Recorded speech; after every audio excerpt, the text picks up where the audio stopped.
बिहार में खोई राजनीतिक जमीन को फिर से पाने की कवायद में एनएसयूआई पदयात्रा कर रही थी। इस पदयात्रा के चेहरे के तौर पर कन्हैया कुमार थे। कन्हैया कुमार पलायन रोको नौकरी दो पदयात्रा को लीड कर रहे थे। इस दौरान बेगूसराय की यात्रा में राहुल गांधी भी पहुंचे। मात्र 25 मिनट की यात्रा बेगूसराय में हुई। राहुल गांधी बेगूसराय के सुभाष चौक से चले और कपस्या चौक के आगे रुक गए। कुल 25 मिनट की इस यात्रा में एक तस्वीर आपको देखनी चाहिए।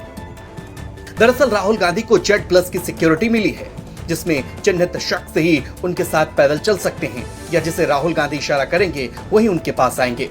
बेगूसराय में जैसे ही यात्रा शुरू हुई तो राहुल तो इस यात्रा के केंद्र में आ गए, लेकिन जिस नेता ने इस यात्रा को इतने दिनों से किया वो पीछे छूट गए। आपको हम तस्वीर दिखाते हैं।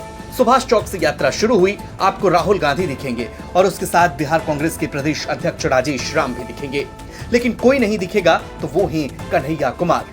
इस तस्वीर में जरा पीछे देखिए, कन्हैया कुमार दिखेंगे आपको। परेशान से कन्हैया कुमार राहुल गांधी के साथ चलने के लिए आगे आना चाहते हैं, लेकिन सिक्योरिटी आने नहीं दे रहे और दूसरे नेता भी रास्ता बना नहीं रहे हैं।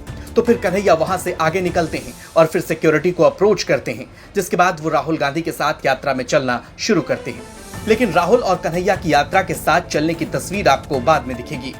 अब आपको एक दूसरी तस्वीर दिखाते हैं। जब राहुल गांधी ने चलना शुरू किया तो उनके साथ कन्हैया कुमार नहीं थे। कन्हैया कुमार ने कोशिश की, लेकिन वह आगे पहुंच नहीं रहे थे।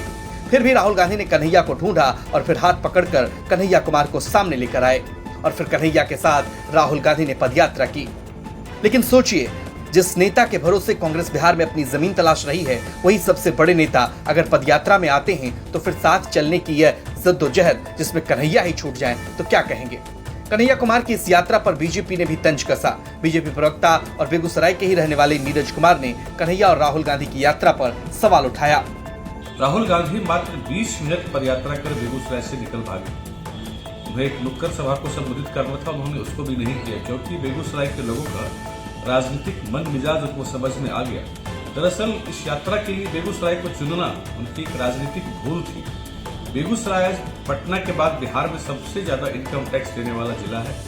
शिक्षा के मामले में इसका यही स्थान है। बिहार की औद्योगिक राजधानी कहा जाता है। उस जिला में जहाँ की रोजगार का भरमार है और जब से एनडीए सरकार, मोदी की सरकार बिहार में बनी है, वहाँ सिर्फ रिफाइनरी में 50,000 करोड़ से अधिक रुपये का इन्वेस्टमेंट हुआ है। इस कारण से उसमें 20,000 सरकारी नौकरियों का सृजन हुआ है। इसके अलावा पुलिस में, बैंक में, PSU में हजारों नौकरियों का सृजन बेगूसराय में हुआ है और लाखों रोजगार का सृजन हुआ है। NTPC के आने से, HURL के आने से, पेप्सी के आने से और कई छोटे प्लांट वहां लगे हैं। तो बेगूसराय और उपयुक्त जगह नहीं लगा, इसलिए वो दबे पांव वहां से भाग गए। बीजेपी भले ही निशाना साध रही हो, लेकिन एक बात तो तय है। बीजेपी भले ही निशाना साध रही हो, लेकिन एक बात तो तय है कि कन्हैया कुमार की इस पदयात्रा से बिहार में कांग्रेस के लिए हवा तो बनी है।